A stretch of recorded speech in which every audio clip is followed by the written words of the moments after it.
Good afternoon, everybody. Glad to have you all here today. I want to thank you for coming. I want to start with a very important announcement, which is if you came in this door somehow missed the snacks, there are snacks. So please avail yourselves as appropriate. So before we jump into the formal program here, I want to start by thanking and welcoming Congressman Bobby Scott from Virginia, who's not only a sponsor of this briefing, but an indefatigable champion on justice issues. And he's currently the ranking member of the Committee on Education and the Workforce.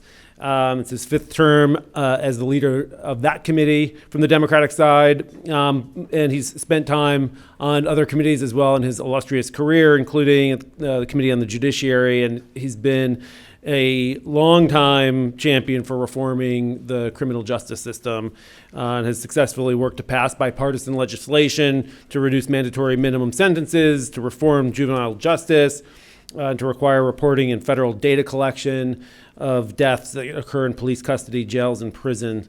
We are very much in his debt. And Congressman, thank you for being here and welcome you to come address the audience. Thank you, and I want to thank the ACLU for putting this forum on, and thank Nina and where's Liliana?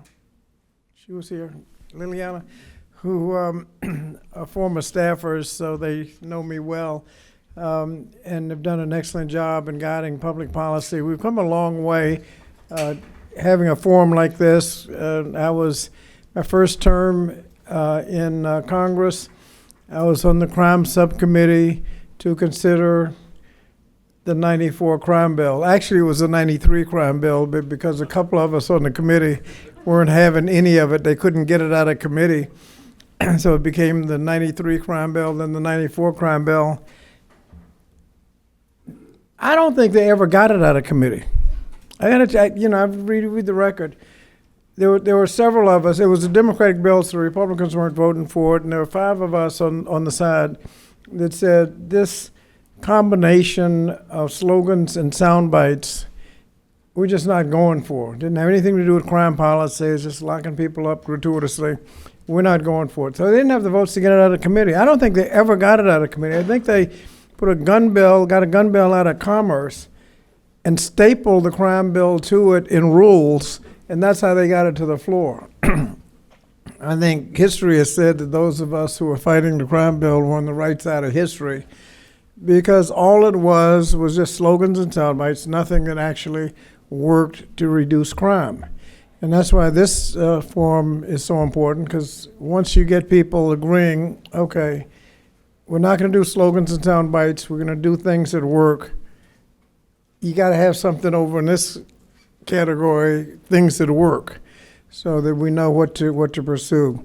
So I want to thank the ACLU for putting this forum on. I want to thank the panelists for coming to present things that we can actually pursue. It is a new day in crime policy when you're actually talking about evidence and research and not slogans and sound bites.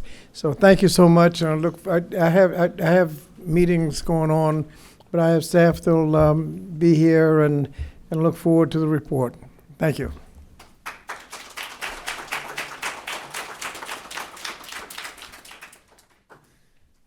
Thank you, Congressman.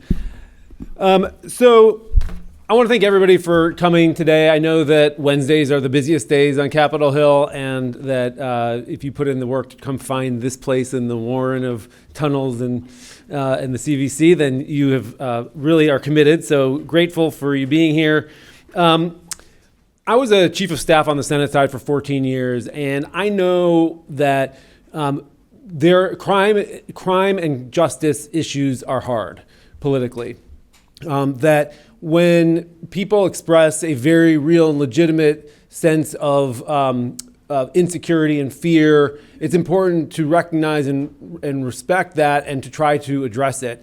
And the unfortunate reality is that the easiest and kind of the path of least resistance to do that for many people in public life is to go back to the tried and true more police and more punishment. And we also know that so much of the time, as the congressman said, that is, it's slogans, it's sound bites, and it's not effective. And I think we're seeing right now in very real time on the news some of the images of over-militarized police responses on college campuses.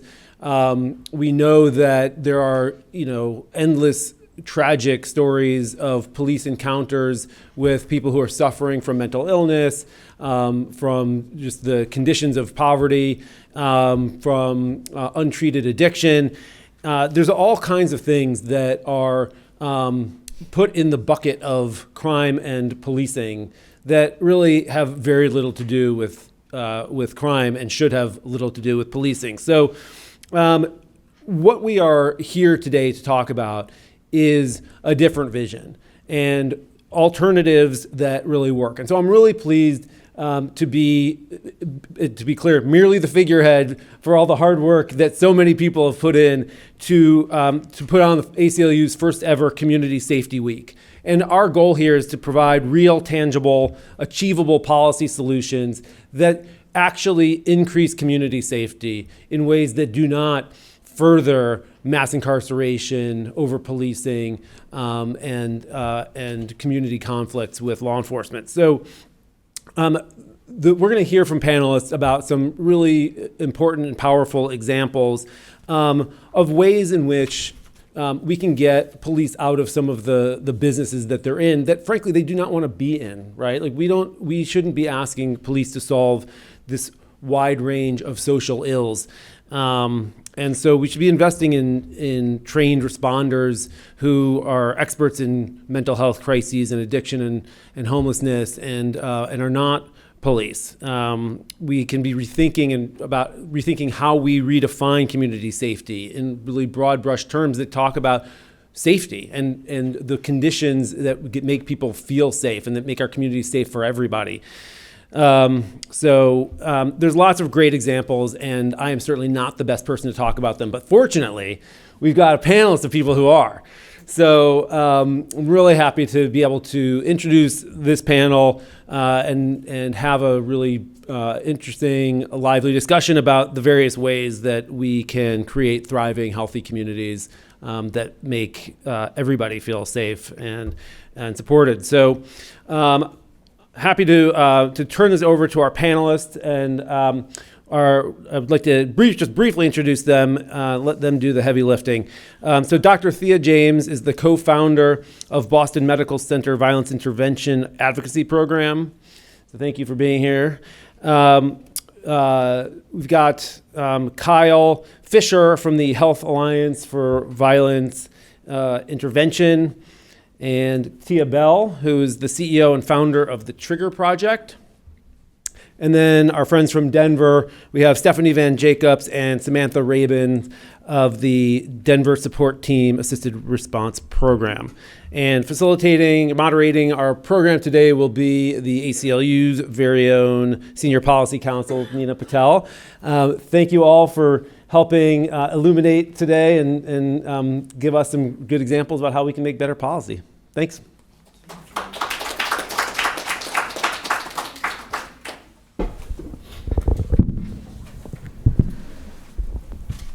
Hello, as Mike just mentioned, my name is Nina Patel. I'm Senior Policy Counsel with the Justice Division here at the ACLU. I am thrilled about today's panel and all of you in the audience, because this is, for many individuals here in Congress, this is a moment of reconsideration. For a long time, members in this building have continually invested in policing, in prisons, and jails. And that has made us the #1 incarcerator in the world, and not by a little bit, by a lot.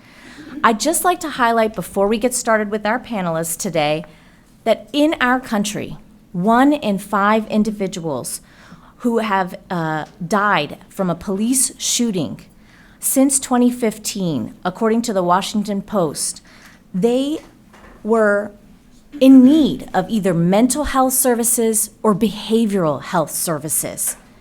In this country, where we live every day, when you call 911, an emergency line, and now we have a new set of emergency numbers, In most communities across the country, there is one single response, and it's the police.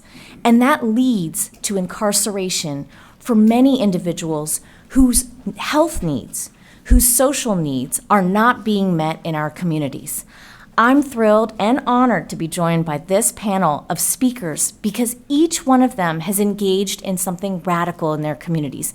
They are forging new, innovative programs that are sending the right response to the right call.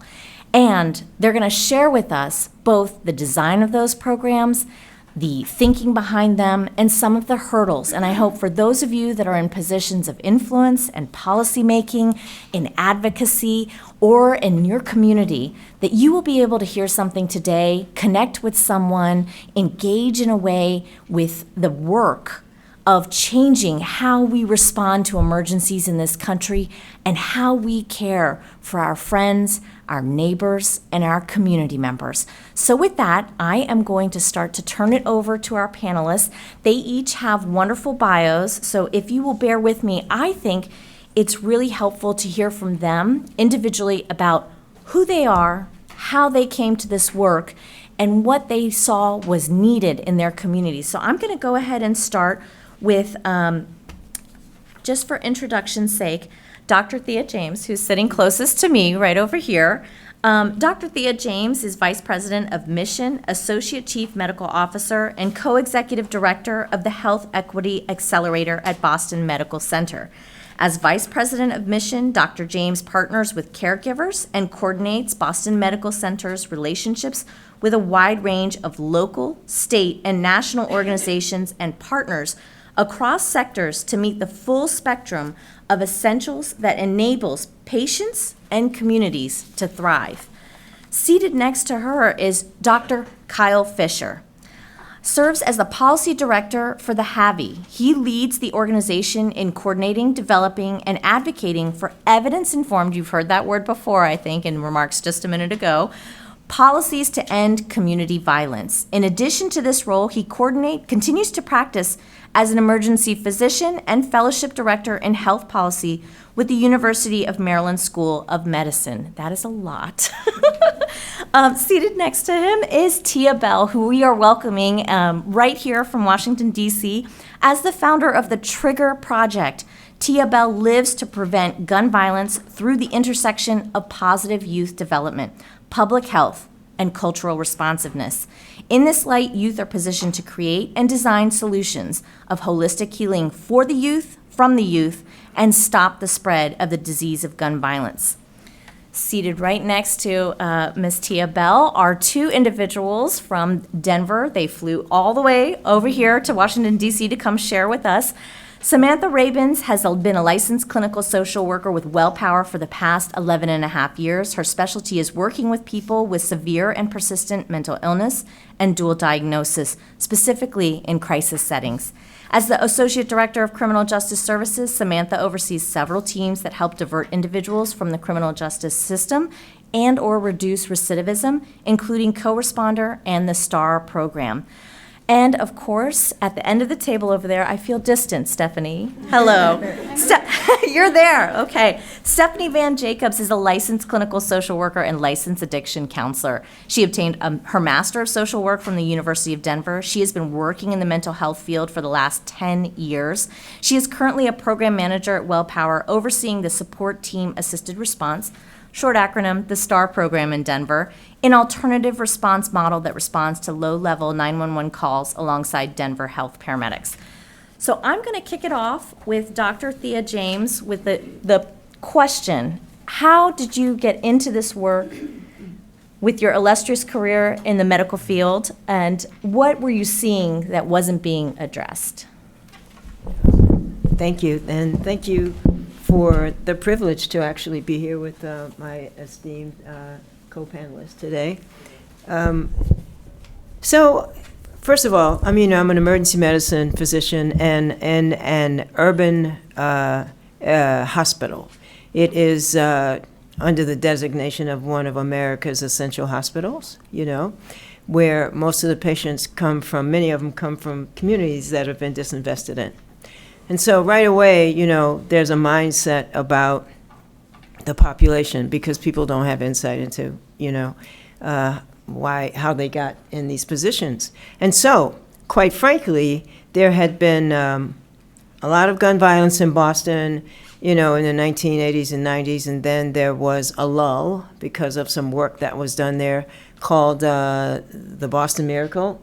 I don't know exactly what that is. There are different stories about who's responsible for that. But after that lull, there was a resurgence. And the mayor at the time, Mayor Menino, convened a lot of people who had been, people who were in EMS, people who were hospital leaders, people who were early pioneers in gun violence. He convened us, and at the end of the meeting, about a week later, he came to Boston Medical Center and said, I want Boston Medical Center to do something. Literally, he said, do something. And because although there are 5 level 1 trauma centers in Boston, we still receive more than 70% of gunshot victims and stabbing victims in the city. And he said, you receive the most of them, and, they gave us some startup funding. Now, I didn't know exactly what to do.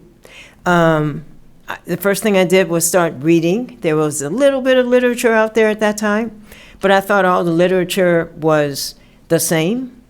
And it was all, like studying things like recidivism or what are risk factors and all these things that to me were quite topical. And from the outside looking in, I didn't see any voices of the subjects of the data in these papers and things. But then I started paying a lot of attention to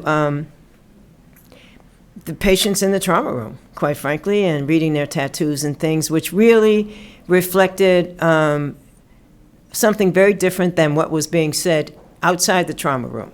So, I mean, literally standing outside the doors, like people having pejorative perspectives on these people, calling them, thugs and things like that.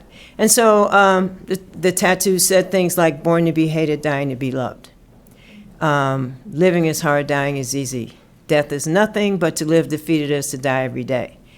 And in my mind, I was like, these kids are hopeless. There's nothing wrong with these kids. These kids are hopeless. And so that helped us to design the program with focusing on their voice, focusing on their perspective on how this happened to them, and what they said they needed and wanted to alter their life course trajectory. And we went after that. That's what we did. And we also work, and first of all, and it works. If you can get them to sign on with you, to believe in you, and that you will do everything that you say you're going to do, which is most important, then you can get them, to wherever it is they want to go. So they can go into, education, work in the trades, whatever it is they want to do, homeowners, whatever they want to do, entrepreneurship. And that's basically how we did it. That's incredible. And what you said about the tattoos, what it reveals, right? That the lack of hope is really, I think, enlightening in a lot of ways. Dr. Kyle Fisher, I want to ask you from a policy perspective and what it is that you do at the Health Alliance, and if you could kind of talk about that, and if there's a national scope on that, that would be great. Thank you. Yes, and I appreciate the chance to be here today. So the HAVI, we're the Health Alliance for Violence Intervention. We're a national organization that represents hospital-based violence intervention programs just like VIAP, that Thea just mentioned right now. And at the national level, the HAVI, we really focus on trying to find ways to build and sustain new systems to support survivors of community violence. My involvement in this field is very similar to Thea's, where I got here from when I was an intern in Philadelphia. I'm originally from the Midwest, and I remember moving, starting my job as an emergency medicine doc, and one night taking care of a young man that had been shot in the stomach. And he was in a car in the ambulance bay, afraid to get out, terrified to get out. And so the whole team went to the ambulance bay to try to convince him, hey, come on, let's get out. And we ended up needing to pull him out. just because he was so terrified of losing his life. And then it really hit me the next day because I kept thinking about this guy. So I figured, okay, let me look on the newspaper and see what the news is saying about what happened, and maybe there's an update about he survived or not. And sure enough, he was not in the newspaper, right? And I found that this was a pattern. I kept looking after patients I would see would get shot. They would never be in the newspaper, ever. So it made me really interested that we could do better. This is a patient population that is not cared about, is not recognized, and there's some humanity there that we have a moral imperative to work on.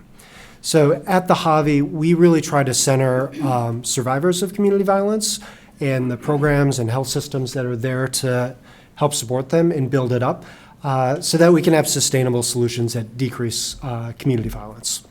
The way that our programs are set up is that we hire credible messengers, folks that are from the communities that live in the same communities as the patients they take care of, and really work with them from the second they hit the hospital doors until 6 months, a year, however long it takes to make sure that they have a full physical, psychological, social recovery, and really change the trajectory of their life course. So at the Javi, we focus a lot on funding. As you might imagine, the credible messengers that we hire, they need to put food on the table, so we need to pay them a salary. And if we're going to expand this work, we need more funding at the state, county, federal levels. And we're looking into lots of different ways to do that, both from the health side and the justice side. So let me pause there. Okay. Go to you. Thank you for mentioning funding. This is budget season cycle, so I think it's very important for those of you listening and maybe surviving budget cycle here. It's upon us again. I'm going to turn that same question over to our next panelist, Tia Bell, Washington, D.C. native and founder of the Trigger Project. How did you arrive at this work? And you founded a community-based program. What was that like? And how do you feel about it? I know your feelings, but if you'll share it with the with the audience too. Yeah. Hey, Village. This is Tia Bell speaking, and I am too very happy to be a part of this panel and probably a part of the choir today. Happy Community Safety Week. Since I get a chance to say it, I think it falls. Yeah, it's a celebration. Thank you for filling me. But it feels like a very divine time to have this week. Not only is it Mental Health Awareness Month, but next week is Police Week, I believe, and next month is Gun Violence Awareness Month, which is why I'm sticking out like a sore thumb with the Gun Violence Awareness color proudly. I learned about this color 4 years ago at, I won't throw anyone under the bus because I believe in peace. But I was at a conference. It was a national convening. It was the first I had been to of its kind 4 years ago. And I was invited by a peer of mine who at the time was a mentor. And he said, hey, I want you to come be a part of this community-based solutions panel at this gun violence prevention meeting. And so he said meeting, and I'm thinking maybe 20 people, 30 people max are going to be there, because you can't get people to stop and meet about gun violence. And was my thinking at the time. And so I went, and I'm driving, and I'm just going past different vigils I've attended, different places where I've lost friends. I was even in walking distance to where my mother was a victim of gun violence when I was just 10 years old. And I finally arrived at this church in Northwest D.C., the quadrant in which I'm from. I'm an uptown girl, is what us natives say. Born in Howard, born in the same quadrant as the most powerful city in the world, and often, even today, feeling powerless is where I stand. But again, 4 years ago at this church, and I'm the only person from DC in the room, and it was actually not a meeting, it was a conference. It was like a mega conference, and there were over 50 partners nationwide who had headquarters, in my city, who had these mission statements and these narratives they were pushing in gun safety and so much just camaraderie, really, and solidarity around gun violence prevention, and I had never seen anything like it. And so it awed me, but it angered me. And I have a youth development mastery. Trigger Project is rooted in youth development. And so angry is just a secondary response emotion, and it means you don't have control. You're trying to regain control. And so I left that place feeling like I spoke on this panel and people were nodding and agreeing, but I was the only voice out of, it felt like everyone there, who really experienced gun violence recurrently, cyclically, just over and over and over and over and over again, you know? And so I had a dream that I think was a young person, but I was walking in D.C., and it was gentrified D.C., you know, it wasn't Chocolate City. And people were ignoring me walking by, and I don't get that. I'm 6'4".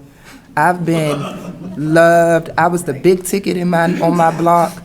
I've been loved and revered dearly, which is why I think I was designed to do gun violence prevention, because I know what the model looks like. But I was in this dream, invisible, and I went and picked up a gun. And then my pace changed. People saw me for some reason, and I just felt from then on out, I had to sort of rebrand what I was doing already. I already had a for-profit, because it was cheaper to start an LLC than it is a nonprofit. And I wanted to legitimize myself. I had just moved home with my master's in youth development, and I knew from the textbook and from my life that I was going to come home and disrupt gun violence through youth development. But no principal wanted to hear that, no policymaker wanted to hear that. A coach, a parent couldn't even receive youth development changing the gun violence landscape in our city. So long story short, true reasons I grabbed the gun evolved from risk came from that dream. Actually, Trigger came from that dream, and youth helped me come up with that. It was one young man that said, let's not say the reasons I grabbed the gun, let's say true reasons I grabbed the gun evolved from risk. So when you say Trigger Project, when you wear orange, you're embodying not just the suicides, the police violence, the domestic violence, but unfortunately what they call community violence. And I'll get on to why I say that's unfortunately called that later, because I think I've taken too much of my time. Thank you. This panel, you can have all the time you want for any of our panelists, because I think people need to hear from each of you. But I'll go ahead and turn it over to Samantha Rabins, and if you'll share with us, what is the Denver Star program, and how did you and Stephanie get involved with it? I would love to know more, and I'm sure our audience would too.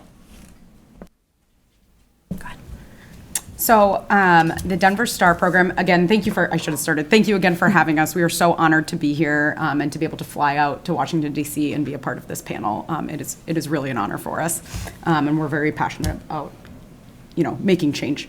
The Denver Star program, the Support Team Assisted Response program, is an alternative response model.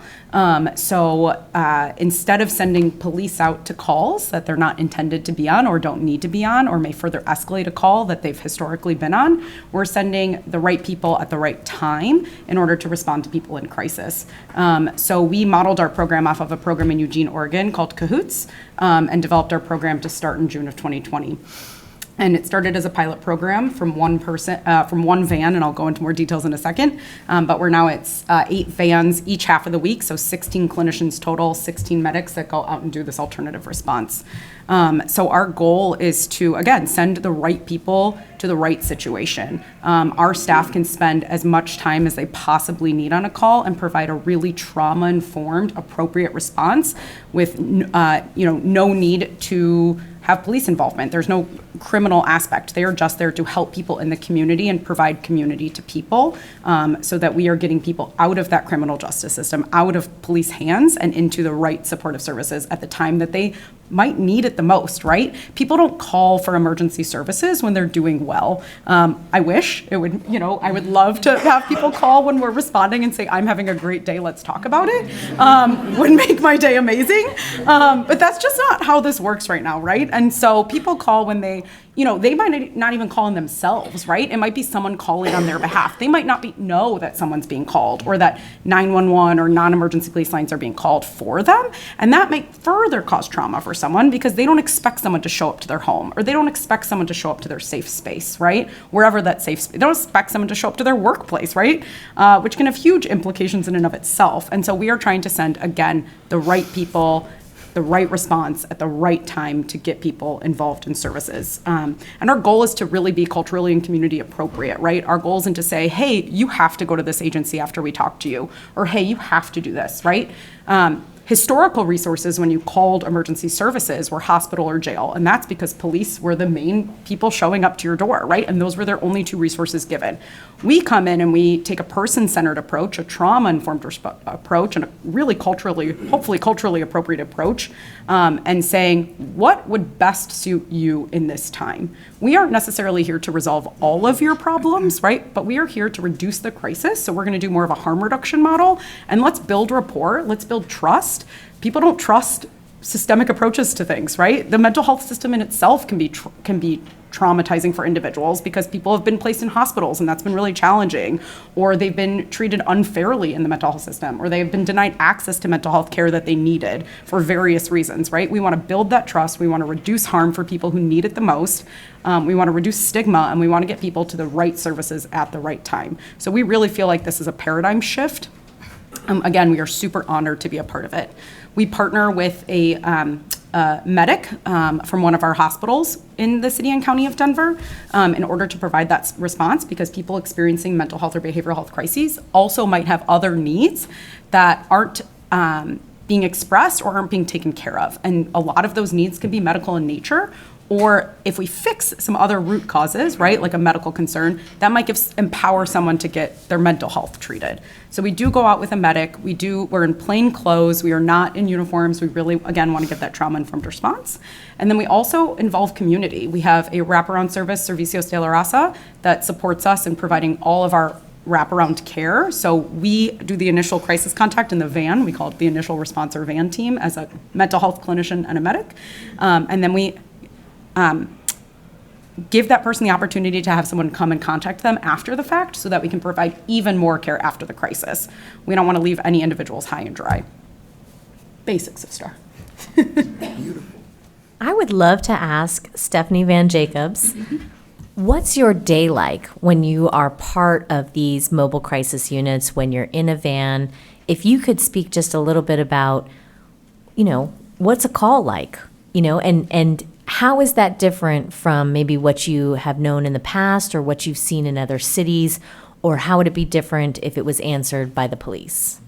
Yeah, absolutely. Again, thank you guys for having us. We've really enjoyed being in DC the last 24 hours. It's been quick, but it's been very nice. So a typical call. So our STAR vans, as Sam was getting into, has a mental health clinician and a Denver Health paramedic or EMT. They are 100% community-based. So the clinician and the paramedic, they start their day, they key up so that dispatch 911 communication is aware that they're in service.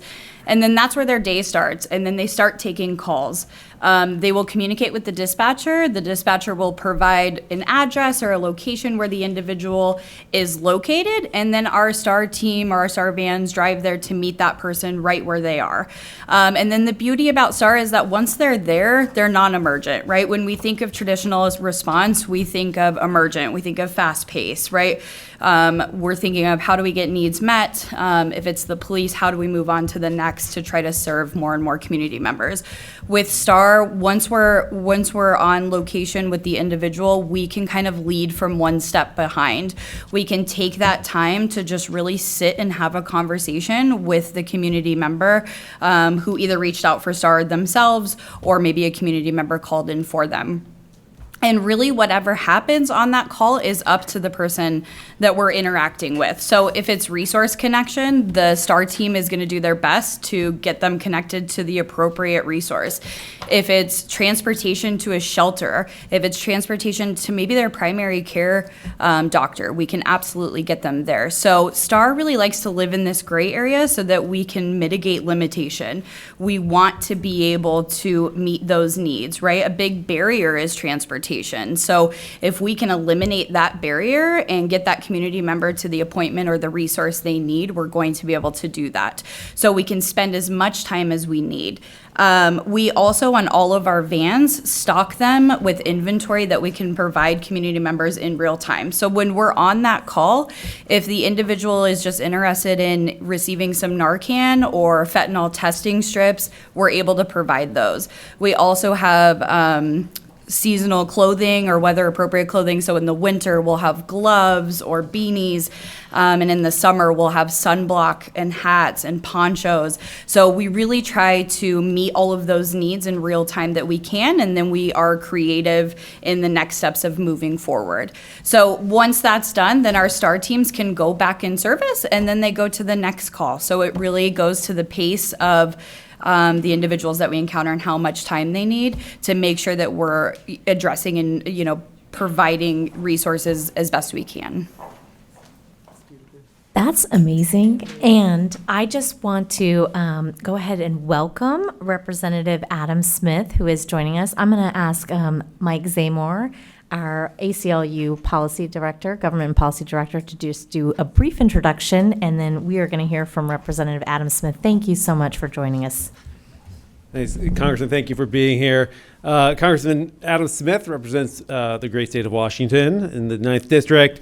And most importantly, for our purposes here, he's just been a tireless advocate for mental health services, which, as we've been hearing, is such an incredible part of this story. And he's led and been leading the appropriations request in a Dear Colleague letter to provide critical federal funding for the kinds of mobile crisis response systems that we were just hearing about from Denver. So, Congressman, thank you so much for your leadership on these issues, and thanks for being here. And if you'd like to say a few words, we'd love to have you.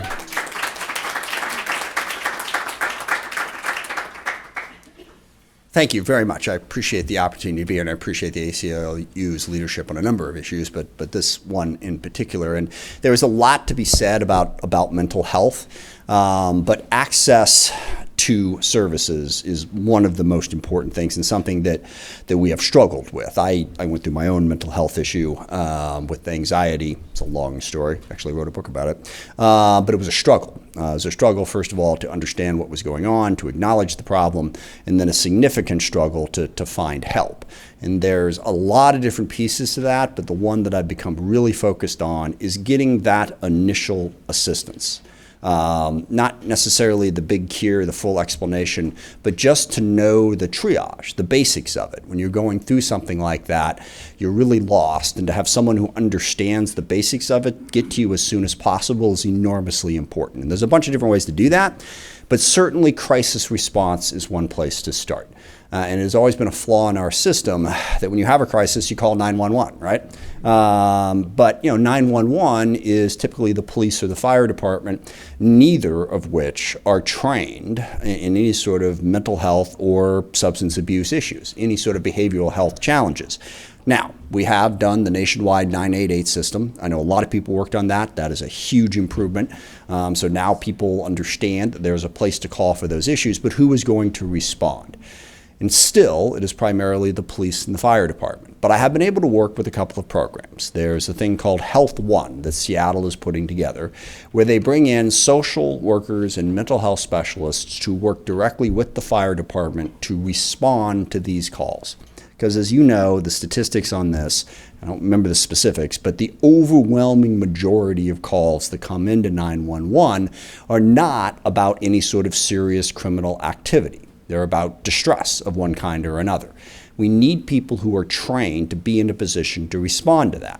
Now, ironically, for a very long time, I think 50 years, we've had a model in Eugene, Oregon, the CAHOOTS program, that does that. And they have a team trained to respond to those mental health services. And this is what we want to spread nationwide and to shift that responsibility. Because the overwhelming majority of these calls do not require the police to be present. Now, crucially, in the CAHOOTS program, some do. All right? So you have to work with the police department while you're doing this. It can't be a separate thing. And we've struggled a little bit with that. I've spoken with some of the Health One folks, and there have been occasional conflicts between when they respond and the police respond. Well, who's supposed to run this thing? So we need to coordinate with them, and if security is required, certainly the police should be part of it. But we have so many of these calls where that's not required, where what's required is someone with a basic understanding of behavioral health. So, number one, get that set up, and we are beginning to set that up in a number of different places. But the huge challenge is getting enough people with that training put in place. We need to begin to train them, and there are some efforts that are underway, and I've worked actually with some labor unions who do a lot of work on apprenticeship programs, basic training in a variety of different skill sets. Well, the idea is to roll that apprenticeship idea into helping train social workers and behavioral health specialists so that you can get more people into the system more quickly. You don't necessarily need a psychiatrist, and I will warn, I have a personal bias about psychiatrists. I never had a positive experience with a psychiatrist. If there's psychiatrists in the room, apologies, I'm sure there are great ones out there.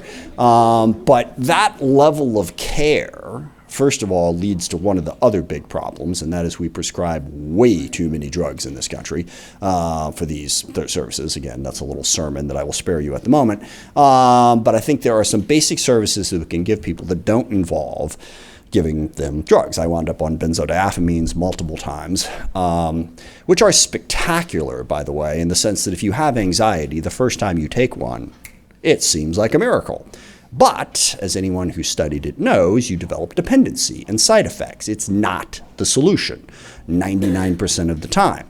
So we don't, and also the other thing about psychiatrists, of course, is it takes a long time to become a psychiatrist. We're talking a PhD, we're talking an MD. And if you say, gosh, we need to flood 2,000 psychiatrists, that's going to be expensive. Whereas behavioral health specialists and social workers, much more cost-effective approach. So we are trying to focus attention on that. I've done a couple of bills in Congress to drive dollars in pilot programs to these programs. Specifically, we've driven some money out to the Health One program in Seattle. And it's beginning to have an effect. South King County area where I live, the fire service down there is also doing a coordinated response where they were bringing in more people. My conclusion here is we know what to do. We just need to get to scale. Okay, there's no big mystery here. We know the type of people we need to hire. We know the systems that need to be set up to get them to respond. We have got to bring in more workers, and that's the biggest part of what I am focusing on. And this can have a huge positive effect on doing criminal justice and police reform correctly and getting help to people who desperately need that help. So I'm happy to be supportive of that. Pleased that ACLU is part of it, and there are a lot of folks who are focused on this. We have a lot more work to do. I guess the final thing I would say, as we implement this, it's going to be difficult. We really have to focus on effectiveness and doing it intelligently, and ruthlessly is the word that comes to mind. I don't like to use that word, but we have scarce resources. And I know, and I work a lot with the Department of Defense, separate story. I'm familiar with people showing up and say, we need more money, we need more money, we need more money, we need more money. Yeah, I know that, all right? We have got to, if we're going to get this done, do a better job with the money that we do have, okay? Get the results. Where are we spending money that we shouldn't be spending money? And let's get people trained and out there, because I got help. A whole bunch of people, it exists. And that, I'll tell you, sorry, I'll conclude with this. My biggest thing in the middle of it, when I was going through my problem, was no one can help me. Who's going to tell me to change the way I feel? Okay, this is how I feel. What could you possibly have to say to me that's going to make this any different? I was really wrong about that. Okay, there is basic training that can really help people dealing with anxiety and depression. We just got to connect the people who need the help with the trained professionals who know how to provide it. And that is what I'm absolutely committed to trying to do. Thank you very much. I appreciate the opportunity.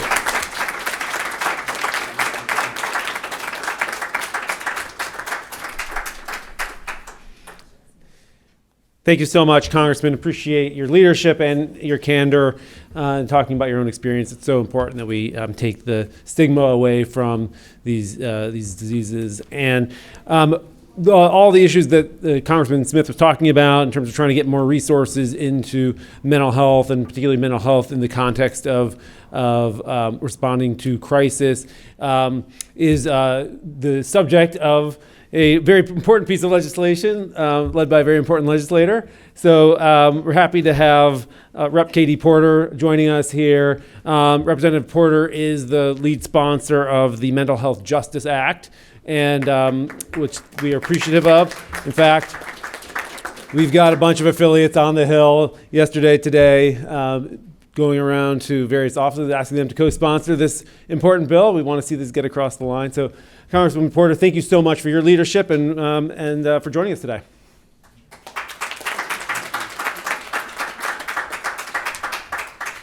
Hello, everybody. Thank you so much for inviting me to today's briefing, which is titled Safety Reimagined. And let me just say, I love that name. Everyone agrees that public safety is a core function of government. But to keep Americans safe in their communities, we have to acknowledge that the status quo doesn't keep everyone safe. And we have to have the imagination to see how things could be better if we did things differently. Many of us are taught that community safety comes from our first responders. And when we think of those folks, we think of police, fire, and paramedics that usually respond when someone calls 911.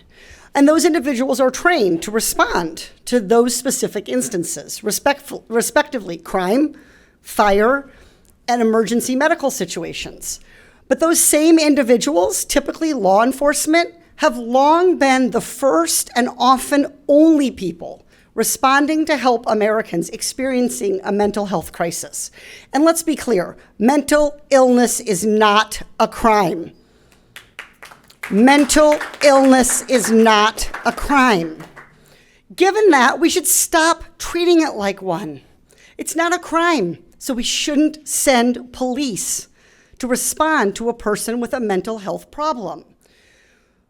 Who we have traditionally thought of as our first responders aren't adequately trained to respond to behavioral health crises. They don't have the experience of providing mental health interventions, and too often they respond the same way they would if they were responding to a crime. The result? It's deadly. Since 2015, 1 in 5 fatal police shootings ended the life of someone struggling with mental illness. 1 in 5. That is hundreds of people who committed no crime, who were just sick, who needed treatment, who needed health care, and they could be alive today if we took a different approach. Beyond this, police response to mental health crisis stretches law enforcement resources, and it reduces their attention to community safety matters.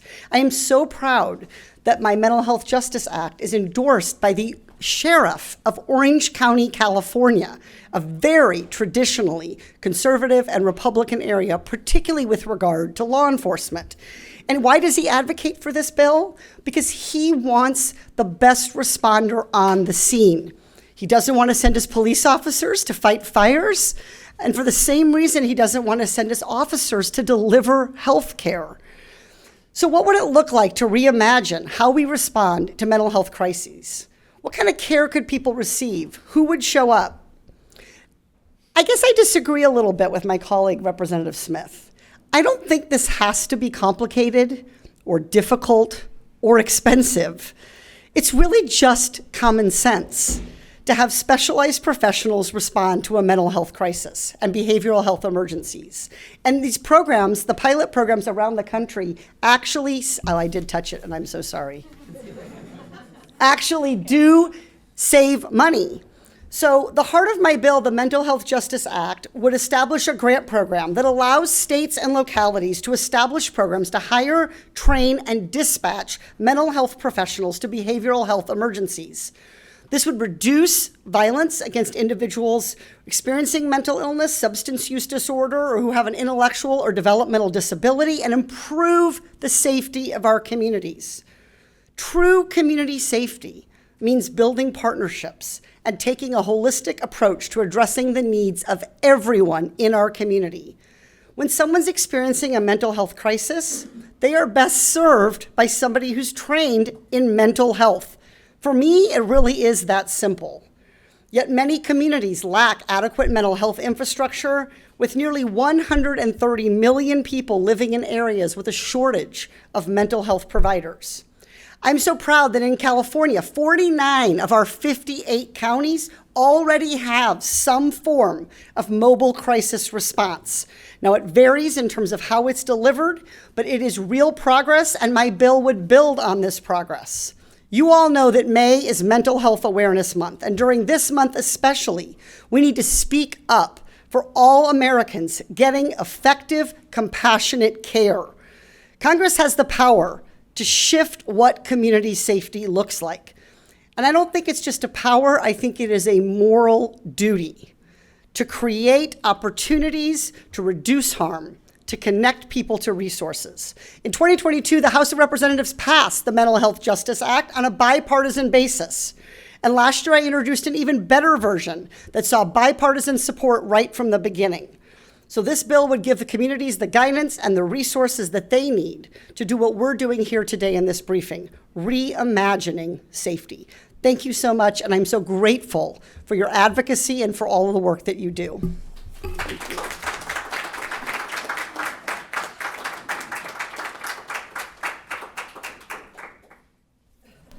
Wonderful remarks from our true champions here in Congress. I want to turn it back to some of our panelists. Ms. Diabell, you embrace your mission as at the Trigger Project, and specifically in communities of color here in Washington, D.C., you work to change the narrative and the norm.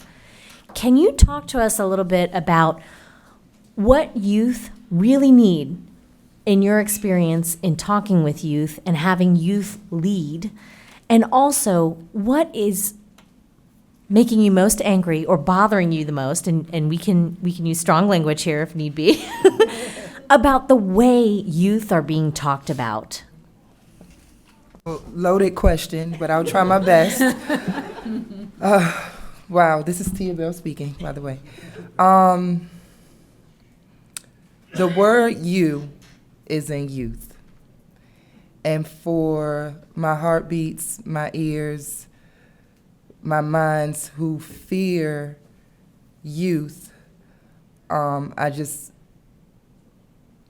want you to lead with that. I need you to find a reimagining way to see yourself in them, because what youth development says is that youth only develop through how their ecosystem relationships thrive. So if policy isn't interacting with community, and school isn't interacting with healthcare, and media, aren't interacting with parents, then there'll be narratives that are built that are false. Gun violence is a disease that spreads through modeled behavior. That's what the CDC says. At the APHA, they say that gun violence prevention is the proactive efforts, strategies, and intentions before the trigger is pulled. So at the Trigger Project, we obviously view gun violence through a public health lens. And I know that this is, right, Cal? I know that public health is just led by science, research. I know that there were policy in the 90s. Congressman hinted towards the crime bill in 93. Well, in 96, the Dickey Amendment Act said, cancel all funds that will allow our country to study gun violence as a disease. And so the 90s really shaped what we're seeing manifest today. And so when you think about a young person, my prayer, my hope is that I can shift your blame to understanding, because gun violence, the flower of it blossoms when you have soil with health inequities and structural violence and cultural violence. It is culturally violent to call prevention and intervention the same thing. Again, we have prevention, which is what Trigger Project is focused on. We wished we could only focus on youth before they pick up the gun. And we have majority of our youth who don't have any desire to even look at a gun. So in actuality, in facts, there are more youth spreading prevention who have a trigger finger, who have access to a gun in the nation's capital, who are disproportionately impacted and exposed to this disease. You know, if this was COVID, we would be masking them up, we would be protecting them, we would be yelling at them to wash their hands, you know. And instead, with it being gun violence, is being grouped with it being a crime. I think we have to separate violence and crime. Violence should be treated in a health space. Prevention should not just live in DOJ or criminal justice reform, but in the Department of Labor or the Department of Education. We have made great strides, and there are champions in this room that who have helped community violence intervention breathe to where we see it today. But to be very honest, a lot of the grant dollars and funding, which is very necessary for my voice to thrive, for the money to reach the grassroots, the people, the individual, like Dr. James said, they gave those folks individualized attention and plans to not end up back up on that table. There is none of that, which makes it structurally violence in our community and for our city. Gun violence is only being treated as a public safety issue and burden, and it's being lip serviced as a public health disorder or issue or burden or crises. And so youth at Trigger University, they are our long-term solution to gun violence prevention. If we're not pointing to them as individuals, treating their soil and their conditions, equipping them to learn gun violence prevention, we're building evidence with the University of Michigan Youth Violence Prevention Center under the CDC's reign. So we're equipping them individually, not to pull that trigger finger, but then we're also allowing them to develop as advocates and as experts and build a pipeline to prevention so that they can prevent this disease from spreading in our future. Youth are the solution. They are the answer. Again, they are the long-term solution.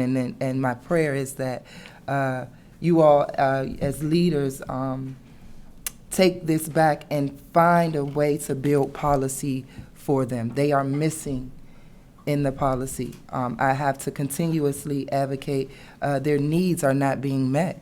You can't be your best version of yourself if you don't know where you're sleeping, eating, how you're getting to school, when you just heard a 3-year-old shot outside your house this week in our nation's capital.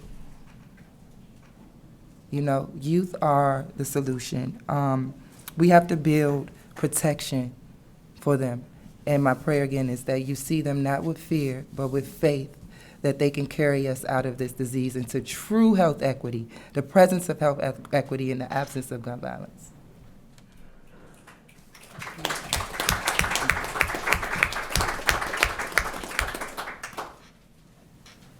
I'm going to ask for some remarks from Dr. Kyle Fisher and Dr. Thea James, but I want to thank our panelists for also not just the work that you're doing, but for talking to this group here about how you're looking at funding, how you're looking at narrative shift, and what it means to talk about these issues. So my question for Dr. Fisher and Dr. Thea James, you both practice medicine, and you also engage in advocacy by coming here today and talking about your programs for violence intervention at hospitals and that HAVI supports. Why should legislators invest in these types of programs and listen to medical doctors?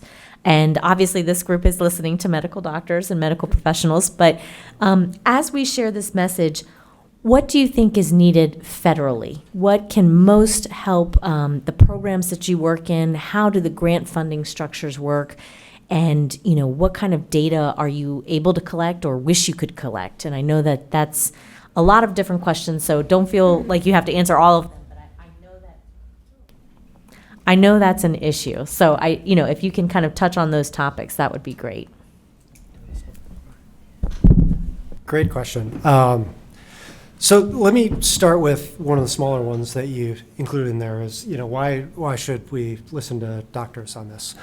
Let me pose a hypothetical to you all in the audience, right? So let's imagine that there was a disease that was the #1 killer of children in America. And this disease, it was not only deadly, but in survivors, they had lifelong scars, both physical and psychological, afterwards. And it happens every day across communities across the country. And it makes the news. And then what if I told you that when it makes the news, the person that they go to interview to say, what are we going to do about all these children dying? They ask the police chief, and they never ask the health commissioner. And that's what gun violence is in America. It's the #1 killer of children, and a huge amount of loss of life for adults as well. So violence is very literally a health issue, but we also have the opportunity to connect with these patients in very, very close ways, right? As a doctor, I can take off my suit and tie and spend time talking to someone and hear about their life story and what they need and elevate those voices. So it's really, really important. Now, what can the federal government do? A lot. Let me start there.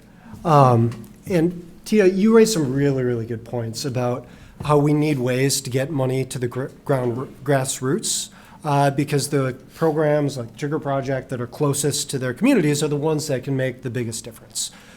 And that can be really hard because a federal grant is not easy to manage if you're a small team, right, that doesn't do federal grants management. So we need systems that support funding at the state, federal, county levels. There are several different pathways that Congress could look into to support this. So one, the President's Community Violence Intervention Plan has a great funding aspect in it. So the President has proposed $5 billion over 8 years. Congress has done part of it with the CVIPI program. So Congress needs to keep funding that, but at a higher level. They're not where they need to be yet. Second, one very, very important source that is funding programs like this is the Federal Victims of Crime Assistance Act. The Crime Victims Fund, which is part of that, unfortunately is at a record low right now, where it's been on the downturn. Congress did the right thing a couple of years ago, and they passed something called the VOCA Fix Act, but it's going to take time to build it up, and Congress should replenish the fund in the short term until it gets to be where it is. And then third, the Javi, we've really been working on trying to think of creative ways that exist in structures that are already out there to get money to the ground. So we have been really strident on the issue of using Medicaid, so health insurance dollars, to pay for violence intervention. To date, 7 states have utilized it. We need more states to do that as well, but Congress could speed it up too. There's lots of ways Congress can encourage things like this. So lots of options. That was great, Kyle. Thank you, Kyle. That was great. I don't even need to say anything, honestly. But there's just 2 things, that I think a lot about. One of them is where you set the bar becomes a self-fulfilling prophecy. And so many people look at problems like gun violence, community gun violence, predictably where it's happening, who it's happening to. And, they'll say things like, you can't boil the ocean, it's too big, And, if that's what you think, nothing will happen.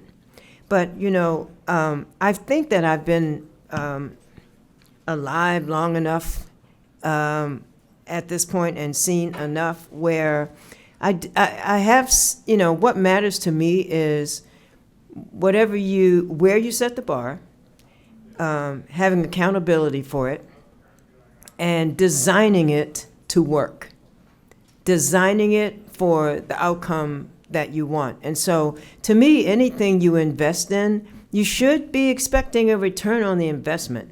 And you should invest in a way that happens to you. And thankfully, this is a little better than the market.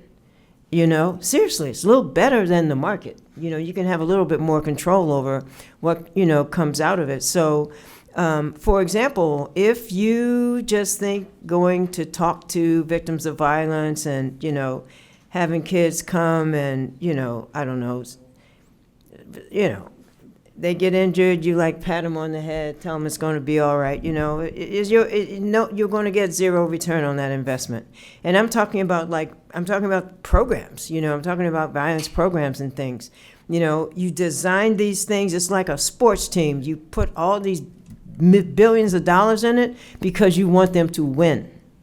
And when they win, you get a return on the billions of dollars that you put into it. And so I would say from what we have seen in the work that we do, when you design these programs like this is the kind of return that you get. And, you know, I have seen, I will say, you know, an individual in particular who was a victim of violence a couple of times, did not go through our program. But when we met this individual, you know, they were just coming out of, you know, recovering, on the recovery end of being a victim of violence and that type thing. And, you know, the person just, you know, wound up being an employee, you know, on our team. I've never, ever seen anybody do the job like that person did the job. And we met this individual, and that person had like a GED.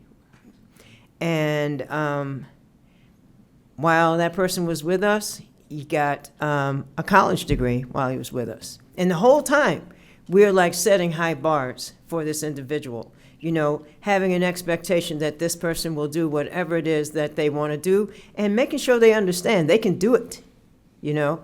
And the person left. And next time I met the person, they had an MBA, you know. And the next time I heard from the person, they were telling me that they were in the hospital coming to pick up something for someone in their family who they had moved to our hospital so that they could get better care, you know, from another state. And the person said, oh, by the way, you know, this person is, my family member is staying in one of my buildings, you know. So the person had become like an entrepreneur. And, you know, this is just one example of the kinds of things that have happened or resulted in the, you know, investing in the return to get the return back, you know, that you want. And I think most people don't think it's possible, but, you know, I think that given any opportunity, and by the way, we work in tandem with a mental health team. Every patient that comes in from who is a victim of violence is assigned a person on our team. They also have a family person, and we have a housing person, workforce, but we also have mental health person. You know, every person, you know, who comes in is given like full on everything with the expectation that that they will succeed. And now the last thing I'll say as a doctor, it is no fun going into a family room when you open the door and everybody in the room, in the family is looking up at you, hanging on your every word, waiting to see or hear what you're going to say. That is no fun. That itself is trauma for us as well. It is no fun. And so when you know it doesn't have to happen and an alternative can happen, it's just worth designing it in that way. So if you can start with these programs, but you have low bars for what you want to get out of it, that's exactly what you're going to get. So it is worth the investment. We are a little past time, so thank you for everyone who has stayed with us. And also, I want to express my deep gratitude to this panel of experts, advocates, community builders for what you shared here today. I will go ahead and close out the formal portion of the panel on behalf of the ACLU. Thank you so much for coming today, all of you. And we can also stick around for some questions from the audience, but thank you.